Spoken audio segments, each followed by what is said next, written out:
Welcome, my fellow synthesizer sickos. I'm Vulture Culture, and tonight we're going to be checking out the Yamaha SY99 and asking the question, is it a legendary synthesizer? So the chat and I have come up with a rubric of 12 questions that answer the question of if a synthesizer can earn that particular status. So it's going to be a really fun one.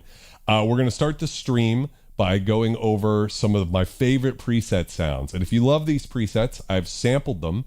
They are in the Legendary Synthesizer Sample Pack. The link's in the description. It's $10, and you get new samples as I continue to add synthesizers to this live stream. And so we're going to check out these patches. The first patch, Alaska, is my favorite. It's just such a cool portamento pad sound. So we're going to check out some presets. All of the presets you're about to hear are in that sample pack. Then we'll go through some history, some fun facts. We're going to look at what the market was like at the time. We're going to look at the price of a Yamaha SY99 back in the day, what that looks like with inflation, what you can expect to pay on the street nowadays, and the devaluation. And then we will go through the best part of the stream, which is the Legendary Synthesizer Test. So if you're new here, if you're part of this community, it doesn't matter. I would like to offer up a cheers to you guys for making this live stream the best place to be on Wednesday nights. We're always doing something fun and synthesizer related. So cheers, guys. Let's check out some of these sounds.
So if those aren't some legendary presets, I don't know what they are. And all of those presets, plus the one from the intro, are in that legendary synth sample pack. So if you feel like supporting the channel, $10, it's a great way to help me continue making the content I do. And you get a bunch of really awesome samples from also the Yamaha CS70M as well as other synths. So very, very, very cool.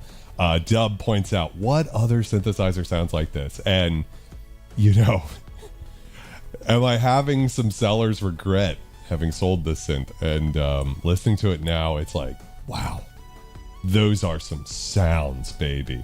And I think the unique integration of the samples, but being able to use that with FM, that's something that really, I believe they've only come back to it in the last like 9 years or so. Yeah, so it's just so unique, but it still has a little bit of that vintage glory to it. Econ, welcome. So I want to jump over some of the history here as we're going through some of this. So let's take it all the way back to 1851, guys. Are you guys ready for that? I need a little bit more action here. So can I get a scum cheers in the chat? Yeah, gorgeous. Oh, all right. So Yamaha Corporation is the largest manufacturer of musical instruments in the world, and it all started with one repair job. Torakusu Yamaha, I hope I'm pronouncing that okay, was born in 1851 in Wakayama, Ki Province, the third son of a low-ranking samurai. And in 1887, Torakusu repaired a broken reed organ and then drafted a blueprint, built his own prototype, and famously carried it across the Hakone Mountains on a shoulder pole to present it to the Music Institute, which is today's Tokyo University of the Arts. And this is the man himself right here. Oh yeah, the classic. And this is the actual depiction of the man carrying that reed organ across the mountain. And if that image isn't like mind-boggling in a way, to look at that piece of history there and realize that synthesizers, Yamaha products in particular, it all goes back to this moment. You know, I guess I always think of synthesizers as being these really fascinating pieces of technology. And then you see that image and you go, oh my God, that is so crazy, isn't it? So in 1897, he founded Nippon Gaki. I hope, again, I'm pronouncing that. That's today's Yamaha Corporation. And by 1900, they started producing upright pianos. Yamaha's first standalone synth arrived in 1974, the SY1, a monophonic instrument with a performance-friendly panel that foreshadowed the CS era. In 1975, the GX1 debuted, and that is this bad boy. I think a lot of you guys might be familiar with this very rare synthesizer. And it was a concert model Electone organ, but it was really a 8-voice synthesizer. And notably, it integrated ICs into its production, which made it possible for them to lower the weight and improve the reliability and drop the cost. So if you compare a GX1 to a CS80 here, which you all know, a GX1 weighed over 300 kilograms and cost about 7 million yen, which is a fortune back then. And the top of the line CS80 dropped that to roughly 82 kilograms, which is something like 200 pounds, right? And 1.28 million yen. Finally making performance polysynths a realistic purchase for still the very wealthy, but studios and the like could get them. So by the 70s, the late 70s, Yamaha had pushed that affordability further with the CS5 in 78, which only weighed about 7 pounds and cost about 62,000 yen. And then digital convenience crept in too. So what we have next are some of the Yamaha M synths, I've got, you know, the CS70M behind me. But really, all of these synths are interesting because of the way that they incorporate digital. So in 78, of course, Dave Smith and John Bowen designed the Prophet 5, first synth to have a microprocessor in it. And that gave synthesizers the ability to store patch memory digitally. So the CS20M and the other M synths, which stands for memory at the time, added digital memory to the synthesizer. So this would have been 1978. And then the 70M behind me came out in 81, which also had a microprocessor driven sequencer, which was very modern for the time. Let's jump back to 67 real quick, and let's talk about a very important man, John Chowning. So John Chowning was at Stanford, and he discovered FM synthesis. What he was doing was he was exploring rapid vibrato on sine waves. He was experimenting with ways to get surround sound, and he noticed that our ears are very perceptive to little pitch differences. So what he was really trying to do, if I understand the story correctly, is be able to create stereo width in the same way that, you know, a chorus applies essentially a vibrato mixed in with the dry signal to the left and right channels, and that gives you that width.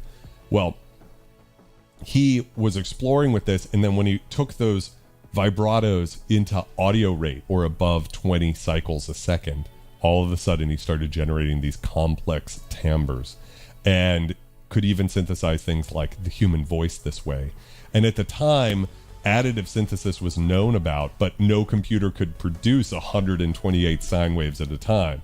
But with just 2 sine waves, you could create a lot of harmonics. So this was a huge deal. Stanford licensed FM to Yamaha in 1974, which would have been almost a decade before the DX7 actually came out. And it ended up being the most lucrative patent for that Stanford had ever sold. So, which is pretty crazy that Yamaha paid for that much that far ahead of time before the technology was really ready. So Yamaha's first product was actually the GS1, and that came in 81. That was a digital FM synthesizer, but it was really expensive. So then came the Earthquake, which is the DX7. We all know the DX7, right? And it was a global bestseller. My way of thinking about how insane the DX7 really is in terms of its effect on the synthesizer market is if you add up all the mini Moogs ever sold, it was about 10,000. And if you add up all of the Prophet 5s ever sold, it was about 16,000, maybe a little less, something like that. Those are the best numbers I've found. The DX7 sold 200,000 units, right? And there were other models, you know. So when you think about it, it's fair to say that this whole pursuit that we're into now probably wouldn't exist if it hadn't been for the DX7. Even though we all look back to those beautiful analog synths from that era and we think, oh my God, you know, that's when synthesizers really were synthesizers. The truth is that the DX7 created the modern synth, you know, experience where the average person could get a synthesizer, average band could afford a DX7, and it could do so much. And people were so excited about the sounds it could do because they were so much more realistic than the previous generation that we now covet of vintage analog synths. If you don't know, I'm sure all of you guys do, Prince, When Doves Cry, Aha's Take on Me, George Michael's Careless Whisper, Queen's Who Wants to Live Forever, U2's Where the Streets Have No Names, Tina Turner, The Best, Sade, Smooth Operator, all of them DX7 hits, right? There's a couple of things the DX7 did too that I don't think always gets credit for, which is it had an LCD screen, right? A 2-line LCD. And what that did, this is another, like, as it relates to the way that we interact with synthesizers when it comes to presets. Before LCD screens, presets really didn't have names all that much. It might be like Trumpet 1 or something like that. But all of a sudden, all of the presets you could have all had their own names, right?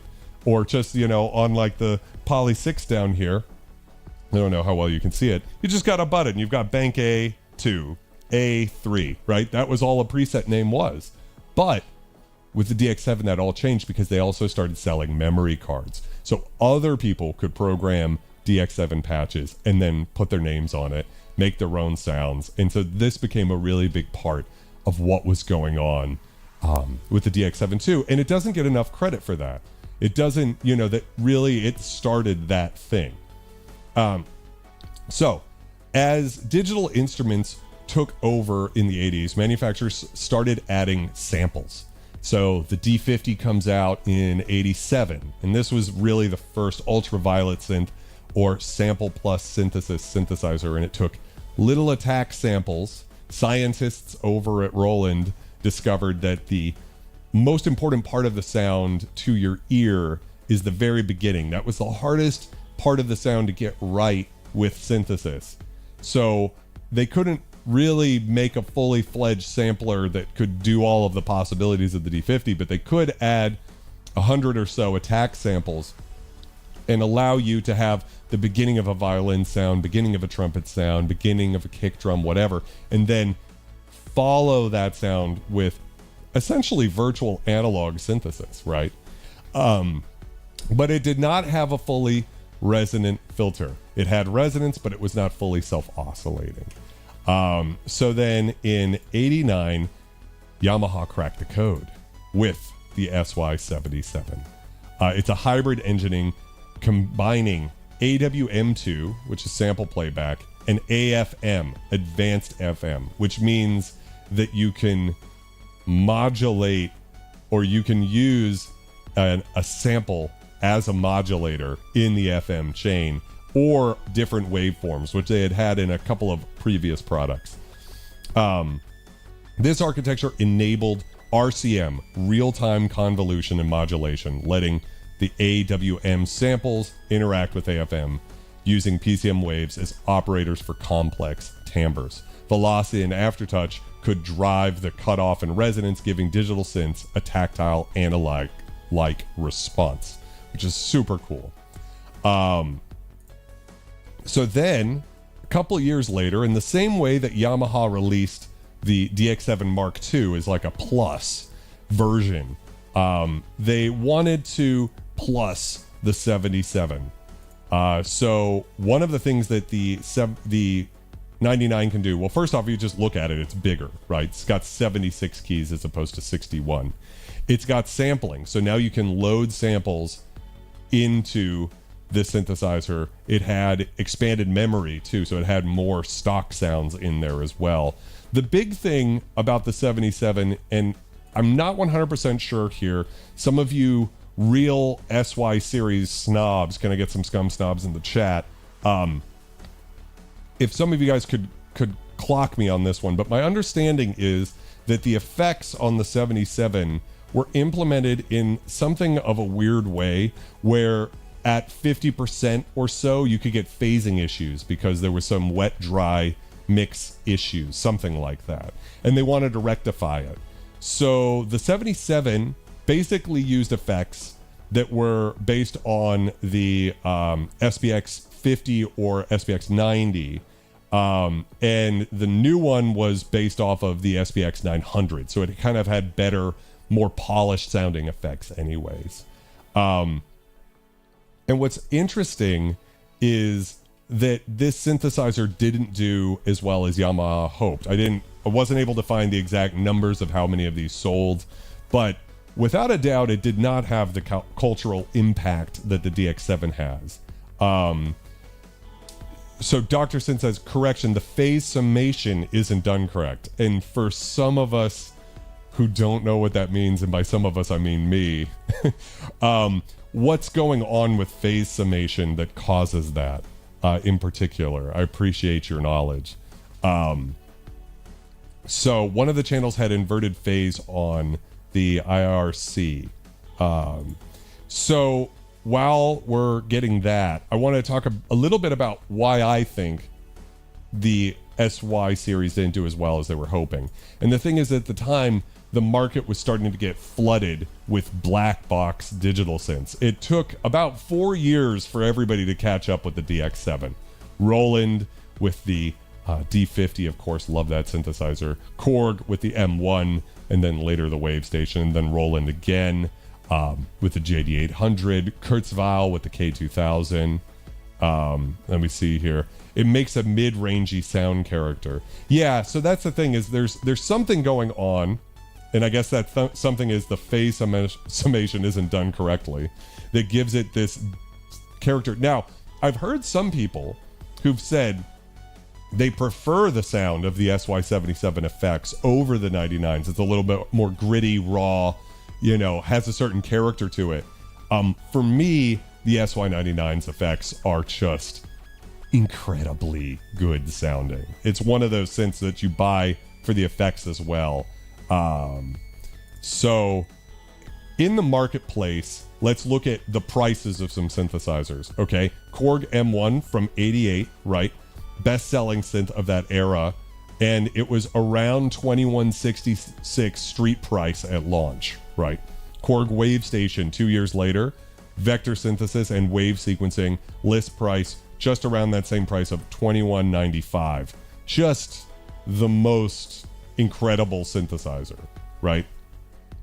The D50 87, that was somewhere around $18.95 to $20.95 when it came out. JD800 91, same year as the SY99, was roughly $28.95, right? But it's hard to see in the studio because it's way back there, but it's big. It's not quite as big as the Matrix 12, but it's a big synth and it's covered with 59 faders, so it has that feeling. Sarah, yeah, they're very, very close to the SPX 900. I can't guarantee you they're the exact same algorithms, but they basically are. I think the SY22 is an underrated synthesizer for sure. Adapt. Dr. Synth says there's a filter bug that also starts the roll off at 12 kilohertz. So the SY77 naturally sounds thicker and takes up quite a lot of time space in a mix. Can also be heard over guitars. A filter bug that starts the roll off at 12 kilohertz. That's interesting. That's cool. Dubstation says, I think the SY99 can only load samples via MIDI, but super not practice and takes forever. I don't know if you could use the floppy drive. I don't have it here anymore to be able to test it, sadly. I can't remember where I was. K2000, also 91, sorry, and that came out for $29.95, right? So it's right below this 3,000 mark, and that's in 91. So in 89, which would have been competing with the M1 and the D50, which were right around 2,100, the SY77 comes out at $3,000 or so.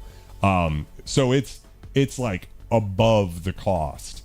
And I will say, when you actually have an SY synth in front of you, you understand the price because it is a premium instrument. However, at the time, I just don't think people fully got what was going on. And for an extra $1,000, the Korg M1 was just dominating. Everybody wanted one of those.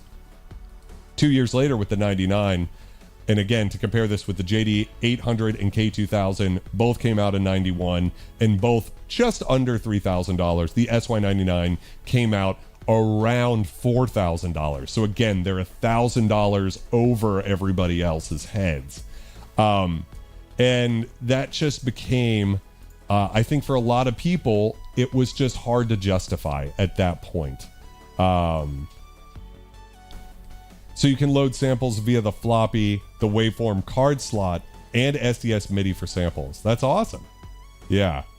SY22 and 35, and I love them both. Droner, remind me of the difference between the two. I think they're similar, but the SY35 has more samples, something like that. Robert M says, I never even tried to load samples. I didn't see the point. I've got a little fun fact about that, actually, which Dr. Synth can maybe check me on. Right. The SY22 does have some FM in it, 2-op FM, but you can't edit it without the editor, right? Hypothesis, how are you doing? I had to buy a 22 instead of the 77 at the time due to the cost, but now I have a 77 and an EX5R for less than I paid for the 22. That's funny. Yeah, I like sample RAM for additional waveforms as RCM's 7th operator. David asked, what are my thoughts on the Korg 01 WFD? I'd love to get one in the studio at some point. It's not in the same league as the 99 in my opinion, but it is cool and it was used for some cool music. So here's some fun facts. We already talked about the SPX 900's effects that are in there. I've read that they were run at 20 kilohertz bandwidth, so that's very good. Roughly equivalent to the SPX 900. It actually has 2 processors, and certain routings let you run up to 4 effects at once with a dedicated effects LFO in real-time controller modulation. So again, at this moment in history, this was a huge deal compared to what you got with a lot of other synthesizers. One of my favorite things about the 99 is the pseudo poly aftertouch trick. So you have, I believe, 8 zones across that 76 key keybed that you can define. And what you can do is apply aftertouch to each of those zones. So it's not true polyphonic aftertouch in the sense of it doesn't work per note. But most of the time what you're trying to do with poly aftertouch is separate really low notes from really high notes. And this synthesizer does it really well. So yeah, Dr. Sin says so many first features in the 99. One really interesting thing I read, and this is a fun fact, which means I read it on the internet, so it might not be true, but I've heard that you can actually load RY30 drum sample cards into the 99. A review from back then noted that the SY99 would read an RY30 PCM card and pull its samples into RAM, even though it wasn't documented in the manual. So that would be an interesting thing to see if anybody has ever tried. And then another little thing, I think Todd mentioned this earlier, the factory demo has a celebrity wink. Chick Corea's tune 99 Flavors from Beneath the Mask shows up as the factory demo, complete with his voice on the floppy, which is super cool. The SY99 is also huge. It would take 42 Pop-Tarts to completely cover this synthesizer, also known as 16 inches by 49 inches long. It is a massive. I would, yes, the 99 is the flagship of the series, and I want to, you know, the thing is, there's really, it's a shame that the SY series lumps together the SY 2235, and then really there's the TG77, SY77, SY99. They're kind of over here in being fully fledged, being able to do RCM, and then over there you've kind of got like the more stripped down romplery version. I think there's also the SY55 is like the full keyboard version, so it looks like a 77. Correct me if I'm wrong, sometimes I get these model numbers wrong. It's almost DSS1 huge. I did the calculation. The DSS1 is, I think, 46 Pop-Tarts to the 42 you need for the 77, but it's very close. Cheers, guys.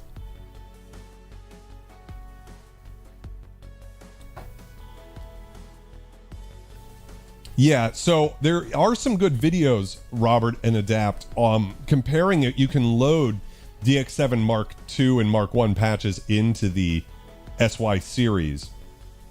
And in theory, it should behave like a DX7 Mark II, but it doesn't sound exactly the same. If I'm recalling correctly, and I could be wrong, I think it does like the E-piano sounds really well, and then the synth basses sound a little bit different for whatever it is. Yes, DSS1, the dinosaur of the vintage synths, huge, powerful, and with a tiny brain. Oh, right, and SY85, virtual analog, no FM. Cheers, David. So let's talk about the street price. What you can expect to pay for one of these guys. So the initial price, like I said, is $4,000. Now, if you adjust that for inflation to today, that's a $9,500 synthesizer. So when you adjust for inflation, I think that's when you can really see. Now, of course, all synthesizers cost more back then. relative to what we make, right? But almost 10 grand for a synth was very, very premium when other synths were coming in underneath that by quite a bit. Now, the street price that I define by averaging the 3 cheapest synths in good condition, I define that as every key, knob, and function working. A little battle scar or patina, we like that on this channel. The lowest third of the used market on Reverb, and I always include the shipping. So what is the street price you can expect to pay for an SY99 today is about $1,800. So these synthesizers have actually devalued not that bad compared to most synths that we've checked out on this channel at only 81%. I think 85, if it's not the average, it's certainly the median that we've checked out on this channel. Dr. Synth says there was a Yamaha DOS program called DX to SY that converted DX Mark 1 and 2 patches to SY. Oh, okay, so that's how it works. You can't like directly pull them in, which makes sense because there isn't the same card or anything. I don't know how I thought you could get them in. That is one thing. There's, you know, a couple of, I'm actually like looking over there as though the synth is over there, but it's not anymore. So yeah, it's interesting because at first blush you would think that it would just work, but it does kind of make sense, especially because, correct me if I'm wrong, I think there were some 4 operator FM synths that allowed you to use other waveforms aside from sine waves, so like sawtooth, square, and so on and so forth, like the TX81Z and synths like that. But I don't think there was 6 operator until the SY, but I could be wrong about that.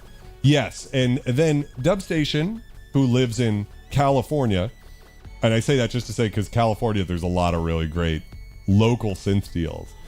He sees SY77s for $300 all the time. The 77s go for easily, I think in my video this year looking at it, it was like a price of like $400, $400 to $800, let's say. They're not super expensive. And if we're talking about what's a good recommendation for someone, I think the SY77 is great. I think for some people it might even be better. It is smaller, a little bit easier to ship. One of the big reasons, and it's the same thing as the DSS-1 that Jerome was talking about, that I think these synths are so expensive is because they're just giant. So selling them, shipping them sucks, you know. So yeah, they are bringing in some serious money, Adapt. Yeah, and that's the thing. If you have an SY99, I think you use the effects on it. You know, I have an Andromeda and I think the effects suck. I think the SY99 has better effects in it than the Andromeda that came out a decade later. But if you're like me and you use effects in the DAW 77, just don't use the effects. No big deal. SY99 for $600. That's awesome. You had to do a little bit of work on it, but still, that's great. You could have a maximum of 8 megabytes, which was massive. I can't overstate how huge that was at the time. With a hacked firmware and appropriate RAM board, all my 99s have 8 MB plus additional 2 MB with the wave blade. I love the phrase, all my 99s. Yeah. And so one other interesting thing that I wanted to talk about was that the Yamaha basically kind of gave up on FM the way that they were implementing in it in the SY series until about 2016, also known as 25 years later, when they announced the Montage, right? So when you look at like the modern era of Yamaha, and again, correct me if I'm wrong, anybody, and I would love to know what the SY stands for, Econ. I actually don't know. Crystal Love, welcome. But when you're looking at their history, there's like this big gap where their sort of signature they kind of left behind. And I think it's almost kind of like with the big bad analog synths where you know, we all covet these legendary instruments now, but at the time it was seen as like grandpa's synthesizer. And then, you know, as virtual analog and everything took off, there was just this time where FM synths and especially the sounds that were so associated with FM synths, E-piano 1, was it full tines, bass 1, tubular bells. You know, there's very few presets that were used on everything. And I think they just wanted to get away from that. So the FS1R, you're correct, Sari, did come out in 98. It was a rack mount unit, if I'm correct. And it did have 8 operator FM, but it couldn't do all of the things that the SY series could.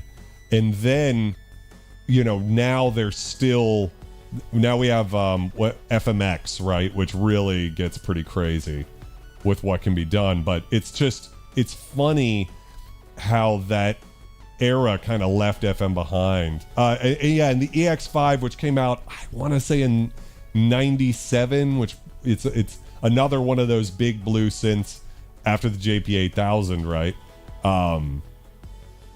And it had, I've compared it with the SY99 in this channel, like all sorts of like physical modeling, all of that type of stuff, like you're saying, Jerome. But you know, no FM. So it's like they kind of were going in a new direction, something like that. And Droner, I think the Op6 is an awesome FM synth. But it doesn't exactly sound like a DX7. Same thing, if you pull the patches, original DX patches in, it doesn't exactly line up. It was 1998. Okay, I was off by a year. So far, that's not the worst that I've done. So I want to talk about some software and hardware alternatives. So we've already talked about the SY77 or the TG77. It's basically the same synth, but it's much cheaper. Probably my recommendation for most people most of the time. Now, if you want to get a modern one, the Yamaha Mod X 6 Plus or 7 Plus is about the same price new as the street price for a SY99, which is kind of funny because usually that's not the case. Usually you can get a new synth, but it requires a lot of power to do these types of synths. So it's got a bunch of stuff though that for a lot of people is better, like DAW integration, right? But I personally like the vintage character of the SY99 better. Really, this is probably the first. We've talked about adding a cipher test to the Legendary Synthesizer Test where it's like, can you tell the difference? This has got to be probably the most cipher-proof, if you catch the Matrix reference there, synthesizer, in the sense that there's really no software that I am aware of that does what the SY series does. You have things like FM8 and Dext and Arturia DX7V and all of that does FM, and then you've also got Romplers, but you don't really have anything that does the RCM that this synth does. So it's really interesting in that sense. So let's talk about, I always like to do my pros and cons a little bit of a different way. So I like to talk about 3 people I think the synthesizer's for and 3 people I don't. So if you are a vintage synth snob, can I get some scum snobs in the chat? And you want the ultimate of the Yamaha synths. Of course, there's like the DX1 and stuff, but really, if you want to talk about like what can do the most, it's the SY99. It is the ultimate of that era. It is the ultimate, and really the only ultraviolet and FM synth in the sense. Econ, is that true? The S stands for synthesizer and the Y stands for Yamaha? That's pretty crazy if that's the case. Leo Noah? I've never heard of that, Peter. So maybe I'm wrong. Is that software or something? And then here's another one. This one could be, if you are this person, if you're looking for the sickest master keyboard I've ever seen, the keybed's incredible. You've got those 8 zones, so you can shoot that to all sorts of different places. It's almost polyphonic aftertouch for the time, what was possible for a $4,000 synthesizer at the time. It's probably the best master controller keyboard I've ever seen. And then the third person I think could really use the SY99 to its full potential is an in-the-box producer, someone who just uses a computer and VSTs or the like, and they want to get into something vintage, but maybe they're not the biggest analog snob. Maybe they're a little bit more, oh, it's only 4 zones. Okay. Thank you for correcting me. 4 zones is still fine because I've only got 2 hands, right? So 1, 2, 3, 4, that's all I need as far as I'm concerned. Silent Yeti could also be. Dorian, welcome. So the thing is that Korg Kronos does it. So Kronos can do RCM. I didn't know that. That's pretty cool because, and I think you could get those pretty cheap relative to the street price of the SY99. But the thing about the 99 is it's a fully featured workstation, multi-timbral, all of that. So you can make music on this thing all without a DAW with just one keyboard. And I think that's both really cool and also something that many people take for granted nowadays if they're in that workstation land. But here's kind of like what I would consider the best version of it. I know the SQ80 can kind of do it. I know the M1 can kind of do it. But really from this era, I think the 99 is the best one that I would recommend there. People I don't think it's for. The preset playboys of the world. If you just want some really, modern pop-focused presets that you can drop into your latest EDM track, this ain't the synth for you. I don't know what percentage of my viewership are those people, but it's not going to be for making DJ music, that you just pull it up. Of course, it's got those DX7 type sounds and stuff that are still being used in house music to this day, but it's not even, that's not what this synth is about. This synth is about character. It's about something special. It's not about that, and the presets, as my boy Dub reached out to me before the stream to send me some new ones. It's like, I don't know what it is about the presets on the 99, but they don't really get all the way there. Shout outs to Synth Samurai for coming up with the phrase preset playboys too, by the way. I am not taking credit there. Here's another person I don't think this synth is for, and that's a tabletop minimalist. Like the Synth Jam guys who've got like 4 or 5 or 18 little boxes on their tabletop and they're twisting knobs and they're, it's not quite Eurorack, but they're doing that type of thing. I just think that's a different philosophy of like micro-sizing things and knob twiddling. And although you do have real-time control on the 99, I keep looking over as though I could see it. I'm so sad it's gone. It's not that type of a synth. This is old school, And then there's the knob per function police. They ain't gonna like the synth either. Obviously, it's actually got a really great interface. I think it's probably, considering the time, it's the best they could possibly do. But even to today, I don't think many people have done FM that much better than the SY series. The thing about FM is, if you're not used to it, it's not easy. I still struggle with it, but it can be unpredictable. You change a ratio or something and all of a sudden things are different. You change an algorithm and you're like, oh my God, where am I? But it's 42 Pop-Tarts hypothesis. But the thing is that it does have a good interface. It was a great interface for the time. But if your conception of synthesizers is much more locked into like, it can't get more complicated than a sequential synth, where just all the knobs are right there and you turn them and that's it. Of course, no FM synth is really going to be good for you. The closest would be like the Korg Op 6. At least they really kind of thought about it, how to make it as easy as they could. So for some people, that might be the way to go over this synth. So very cool. All right, guys. I think it is time for us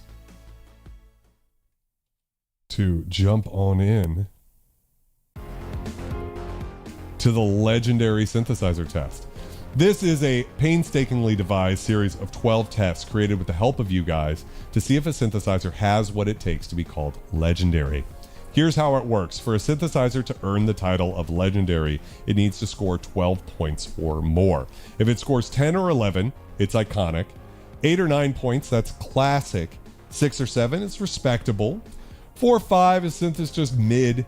Anything less and we're diving into dubious or even impoverished territory where synths gather dust in the back of the studio. So how do we score? I'll read each question aloud and then post a poll in the chat. Yes means the SY99 passes the test, and no means its expectations. You'll have 1 minute to vote on each question. You, the chat, get half a point for each question, and I contribute the other half. So if you love or hate this synth, let your voice be heard. The last question counts for 2 full points. Let's see if the SY99 can filter through the competition. Are you ready? Let's start the test. The first question is the John Hammond test. Did this synthesizer bring innovation to the industry? Let's start the test. I'm going to start a timer on my phone for 1 minute. 1 minute on the clock. There we go. And then I am going to get this up on the screen here so we can keep track of what's going on. So, 1 minute on the clock. And the question is, did this synthesizer bring innovation to the industry or move synthesizer technology forward? I try not to poison the well too much, but I think this one, we should probably be able to all agree. I'm going to take a nice sip of this alcohol too, so cheers, guys. Oh. 22 seconds left, so if you haven't voted, I'm actually surprised by the current that we're at 70%. Yeah.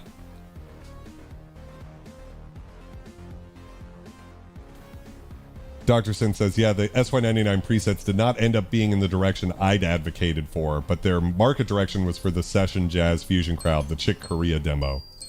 So, 72% of you guys said yes. I, of course, am saying yes. So we're going to just pull this up here and give it the full point. 50% from you, 50% from me. I think that there's very few synthesizers that cleanly take the John Hammond test in hand so easily, because it just is, it just did so much. I mean, if nothing else, just the first fully resonant digital filter. I mean, that's it. That's all you need. So we're moving on to the training day test. Is the synthesizer straightforward enough for a beginner to learn? 1 minute on the clock. Boom. Motel Bedbugs, welcome. Becoming a member of this channel. Is the synth straightforward enough for a beginner to learn? I'm curious what Dr. Synth would say. An interesting test suggestion. Would Alex get naked with the SY99 if it were a woman or a man? And my answer is pretty obvious. I mean, I've been naked with the SY99. I hope that doesn't offend I hope the buyer of that synth isn't watching right now. I hope they don't feel like I corrupted it. I said no, gotta be honest. Yeah, we got 15 seconds left on the clock. I think I've been questioning how we've written this test. I do think the test needs a couple of tweaks. Cipher test is interesting, like, can this synthesizer be replaced by a modern clone, hardware or software? And actually, when we voted on it in the members only part of the channel, the vote was 50-50. So it didn't clear it up for me necessarily. I decided not to add it today just because I thought, well, we've already got 12 really good questions, but it is very hard for a synthesizer to both be easy enough for a beginner to learn as well as deep enough to keep a sound designer interesting. So definitely might need to adjust that at some point. I'd love to know what you guys think. The Daniel Day-Lewis test. Can the synthesizer deliver an expressive performance like features like velocity, aftertouch, arpeggiators, sequencers, or MPE? Now, what's funny is, like, virtually no synth that I'm ever going to have on this channel has MPE, so it's kind of funny that I even wrote it that way, but it, to the point, yeah. Twin Cities, the SY99 is so much more than just a better DX7. There's so much in it. What do you guys think? I mean, this to me feels pretty good again in terms of it's gotta be kind of the best. Law of Oz says digitone keys. Oh, you know the scum nest has seen its share of scum. Oh. Cheers. Can I get a scum cheers in the chat for Dubstation Zero, without whom I would never have even known about the SY99. So, Nick, as always, I appreciate your friendship, all of the knowledge you've shared with me, and the passion you have for synths. So cheers to you, brother. That's your minute right there. 82% of you guys said yes, and I have to agree. It should absolutely get the point because it is perfectly good to go. The Roy Batty test. Whoa.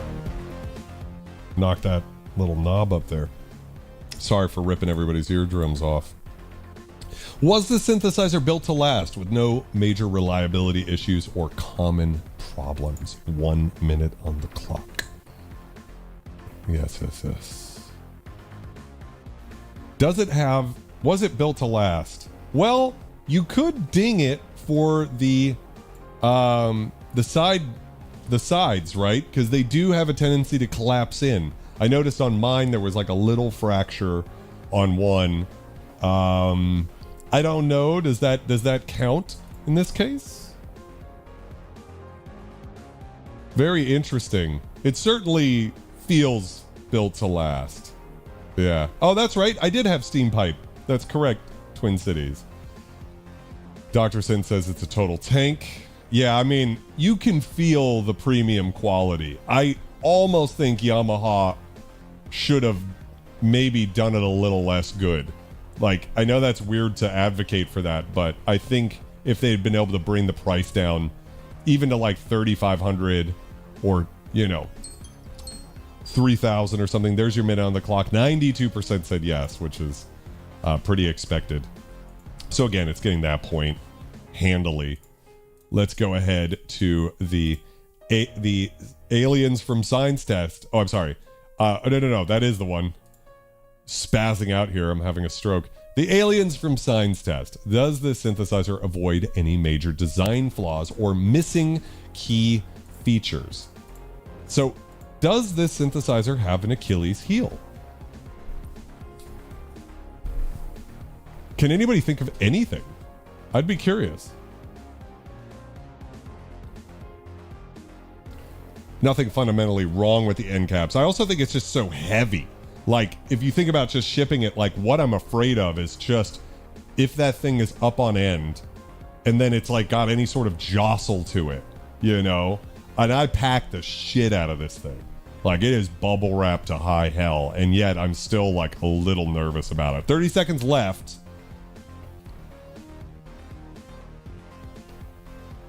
Does it avoid missing anything?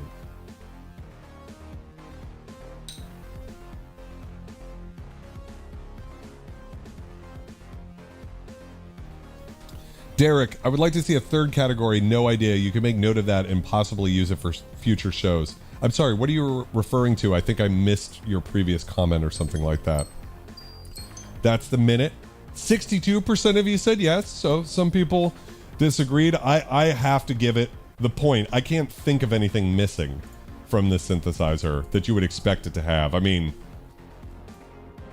could it have anything more?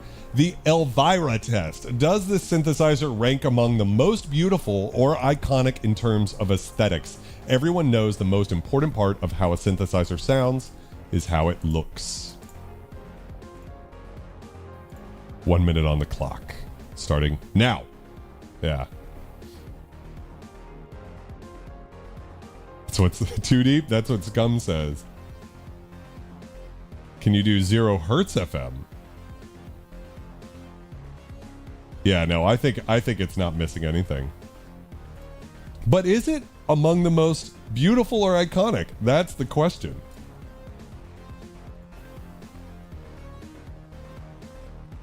Interesting. Currently it's 64%. And you guys have 30 seconds left to vote.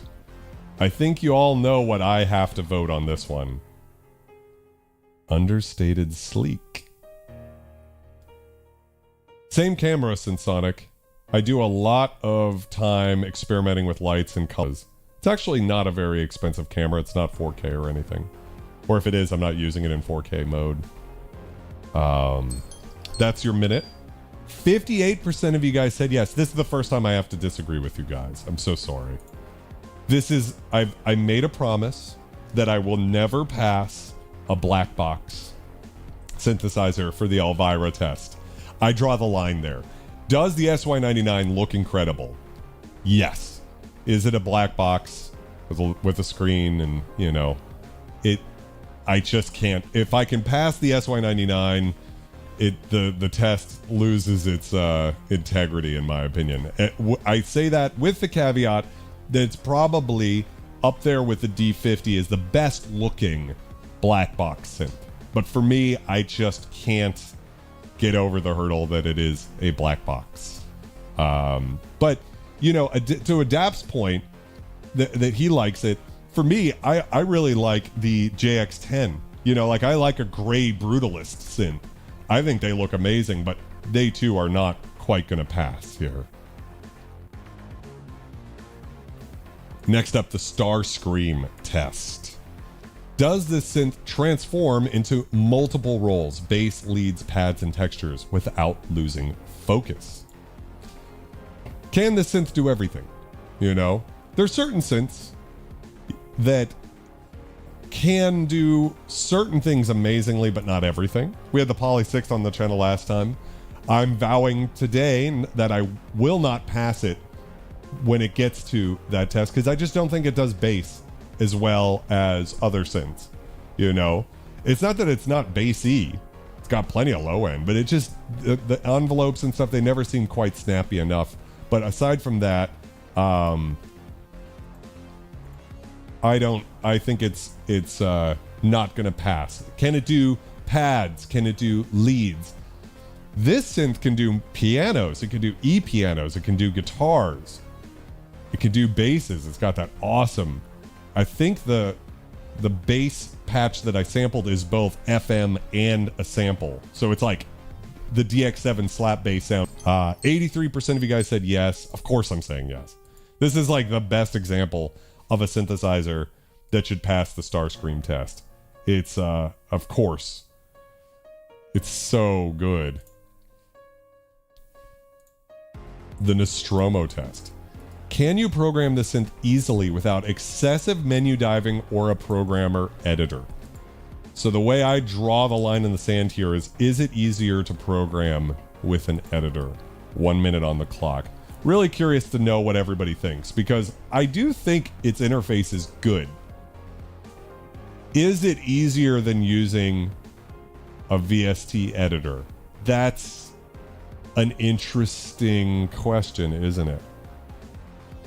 That's a hard one. It's a hard one for me. I think I know what my answer is. You know, and I created the Nostromo test to rate interfaces. Like, I think synthesizers like some of these guys behind me that you see should be rewarded for having an interface that's inviting and easy to use. Not every synth needs to be one knob per function, and I do think you have to grade on a curve for something like a synth that can do as much as this. But I think the question would be, is it enough to make it fun to program on the synthesizer itself, or are most people going to resort to using a software editor? That's the minute. 92% said no. Wow. I wasn't expecting that. The 5 programmable shortcuts help. What are those shortcuts actually? Or they're programmable? At least you can program the welcome message. So I too will fail it. I was expecting it to have a little bit more of a fight, but 92% is pretty decisive. Scared straight trying to use the editor. It's better than it should be, but it's not revolutionary, outstanding, not super fun. Yeah, I think funness is kind of like a part of it too. We're going on to the Deep Space Nine test. Does this synthesizer have deep modulation possibilities that keep sound designers excited?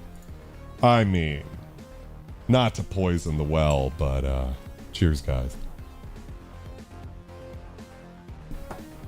There's gotta be some, I can't think of many synths that should pass this one better. I mean, just think about everything. It's so big. EX5 might actually surpass it in some ways.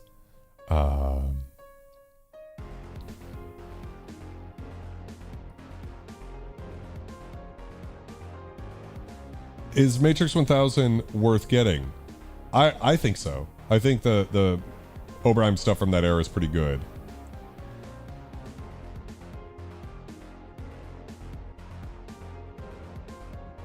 Five of the buttons under the main display can preset menu jump pages. Oh, that's nice. That helps. I also like the fact that it has just the oscillator mutes, or the, you know, operator mutes is what I meant to say. That's a very nice feature for when you're making your own sounds. 93% of you guys said yes. Of course I'm going to say yes. It should get it. We're moving on to a very important test, the Han Solo test. Has the synthesizer aged like a fine wine? This is a curious one.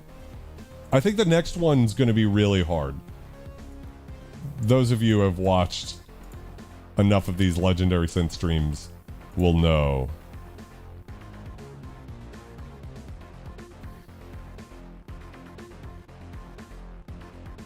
I think when you look at the history of Yamaha and the history of FM synthesis, like a 25-year reign as the king is like unheard of in just the history of all synthesis, you know? There were so few synths, especially from the turn of the decade there. Once you're in the 90s, how many of those synths would you say aged like a fine wine? At least to the viewers of this channel. I think, yeah, the JP8000 in its own way. But really, you know, it was kind of the dark ages. 90% of you guys said yes, and I agree. It absolutely aged like a fine wine in my book. The David Lynch test. Does this synthesizer have a distinct character that left a lasting mark on the world? Now this one's tough. By the way it's written, 1 minute on the clock, by the way, guys. By the way it's written, it's a little tough because the SY series did not have anywhere near the lasting impact that the mark on the world, let's say, that the DX7 did, of course. Virtually no synth did. But does its sound have a unique signature that really can't be captured by anything?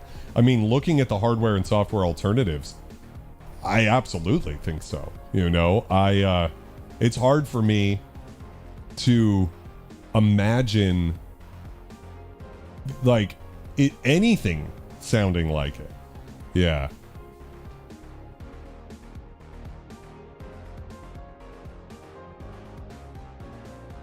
I know it extremely intimately clothes on. Emu Rompler Rax, I agree. That's a fine wine.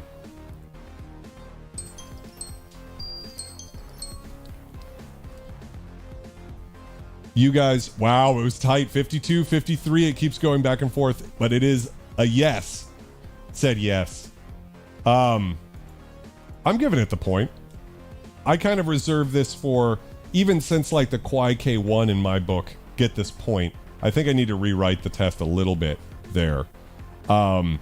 Because what it is it does it have a distinct character that no other synth can capture? And I've said it before, there's kind of two types of synth people. There's someone who's looking for a synth that can do it all. And then there's people like me who like having a bunch of synths that all do one thing or have a certain je ne sais quoi that only that synth has, so that when I want a certain feeling, I can go over there. And I would say that it should pass based on that. Now we get to the most important test, the Vangelis test. This is for 2 points, so you guys get a point, I get a point. Do the raw oscillators and filters of the synthesizer have that magic quality?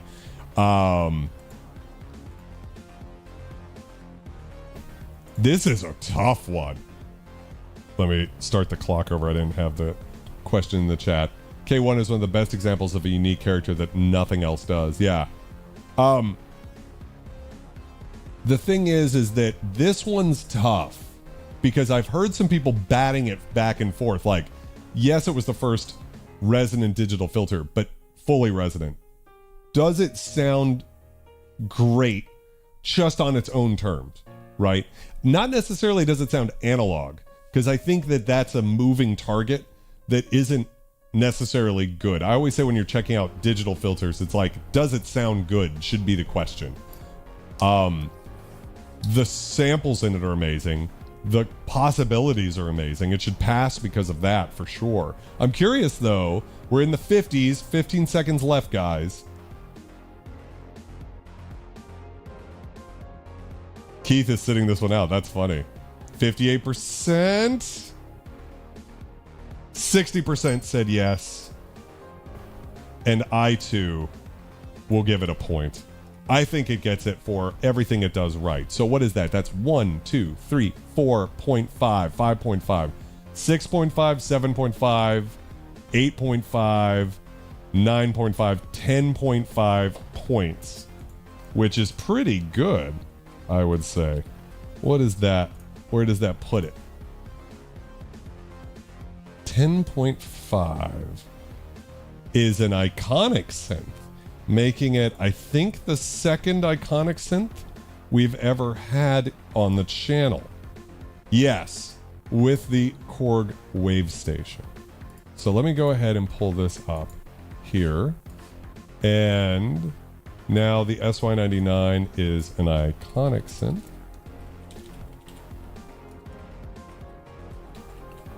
And it had how many points? It had 10.5 points. Someone can go back and make sure I actually did the math right there. That's always my nightmare that I don't ever get it done. All right, now 1,800. It'll be more expensive than the WaveStation for sure.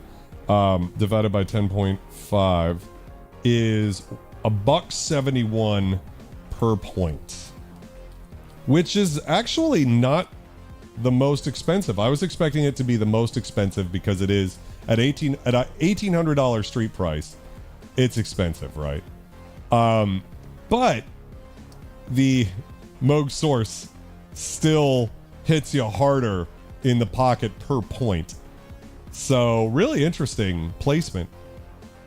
Let's go ahead and drop it where it belongs, right underneath the WaveStation for our second iconic synthesizer ever on this channel. Can I get a scum cheers in the chat, guys? So yeah, it's interesting. When you're looking at the price per point, it's the most expensive of everything except for the Moog, right? Of the legendary, iconic, and classic synthesizers. As a reminder, we also have respectable, mid, dubious, and even the impoverished Casio HT6000 at a ludicrous $2,080 per point because it only got 1/4 of a point. Yeah. I think that it deserves the iconic, to be honest. Jim Alfredson, no, you cannot. Now, I mentioned earlier that because it's such a big synth, if you could get it locally, you can get them, but they've been selling for about $1,800. Yeah. Sari, I am sorry to continually be knocking the K2000 back. I did this one this week because I sold the synth and I wanted to get it up. I am going to be out of town until next week. I'm coming back on Wednesday. So we're going to be doing a stream that I can manage, and that's going to be shooting out the Alpha Juno 2 versus the Juno 6. Trying to answer the question, is the Alpha Juno 2 as good as the big bad Junos? But hopefully then the K2000 the following week. I've been saying that for weeks though, so. Yes, Dub points out quite rightly, the SY77 is going to murder it at price per point, because in a lot of ways, the SY77 pretty much probably would get 10.5 points. I'm trying to, it might get it in the Aliens from Signs test for the effects, the phase thing going on. So it might get 9.5, but that would still put it up there and would be very good. So looking at what's also interesting is that makes it the only, with the Wavestation, which came out the year before, and the 99, both being digital and inhabiting that iconic space is funny, because all of the classics are analog or the hybrid Quai K3, which kind of, I do think sort of reveals, I was going to say a bias about digital synths, but I don't even know if it's a bias. Oh, I would love to get my hands on a Krumar Bit 99. That's one of those synths that's kind of lurking out there. That's got my name all over it, David. You can find SY99s and 77s for really good deals sometimes, but they're just often local. But what's interesting, if we jump over here and look at the respectable synths, we have the K1, the 2000, the M1, Nordlead 2, K5000S, EX5, which I'm surprised did as bad as it did, the JP8000. So it's all of these digital synths are in the respectable or mid category, which, like I said, I was going to say bias, but what I think it is it's just like sort of a reality of digital synths from this era, where there's a few that somehow everything works out. I think like the D50 is the best example of that, where if you listen to the reverb of the D50 on its own, it's shit. The fucking Boss reverb pedal that came out the same year sounds way better. Just the little thing. I've got it down here, the RV2. I think it was about the same year. The samples in it sound like crunchy Casio 8-bit samples. Everything about it, you're like, ooh, this is really not amazing. And then you stick it all together. It's the most gorgeous sounding synth I've ever heard. I still think it's the best in a weird way. So what's interesting about that is when I think of synths like the JD800, the Wavestation, the SY99, they make me think, oh, yeah, this transcends, what a lot of those digital synths were. I don't know how the DX7 would do on this. I know Lonnie's been kindly offering to ship me his DX7, which I appreciate, but I don't really want to accept shipments just because anytime you ship a synth, there's a risk that something could happen to it, and if that happened on my account, I would feel terrible. So unless someone's selling me their DX7 at a ridiculous price, which I wouldn't want to do to any of my people, yeah. Hector says, probably the reason why JP8000s are not holding up good because they were road warriors. Here's the historical reason I disagree with that. The JP880, they already had so many complaints about the build quality that they improved the build quality on that synth. So they knew even back then that there were issues with the JP8000. And now the fact that they're disintegrating actively in front of their owners has a lot to do with that they were toured a lot too, for sure. I did not see that Gary Newman is touring with the Psychedelic Furs. That's fucking awesome. Seeing Gary Newman, I want to say it was last year, best fucking show I've seen in a long time. He is just incredible. He is on a different plane. I love his new music too. It's not for everybody. People who kind of just love the, sound of 1981, it's probably not for them, but it's for me as a fan of darker music, I think it's awesome. So, with that, I think that's a good place to call it for tonight. Just as a review here, we've got the Monopoly being the only legendary synthesizer on the legendary synth list. 144 price per point, also beating out the SY99. Wavestation 99 is iconic. Mirage is a classic synth. I always feel like this should be down a couple of pegs, but the truth is it's got it. All the JXs and the Source are kind of in the same territory. And frankly, with all of them, it's kind of pay what you're looking for. They're all good options. And then the Moog Source, basically a mini Moog under the hood. If you think of it that way, it's a really good deal. If you think of it just on its own terms, as far as an analog synth, $275 price per legendary synth point is not amazing. The CS70M is going to be way up there, but I will absolutely fail it on the Aliens from Signs test. Yeah.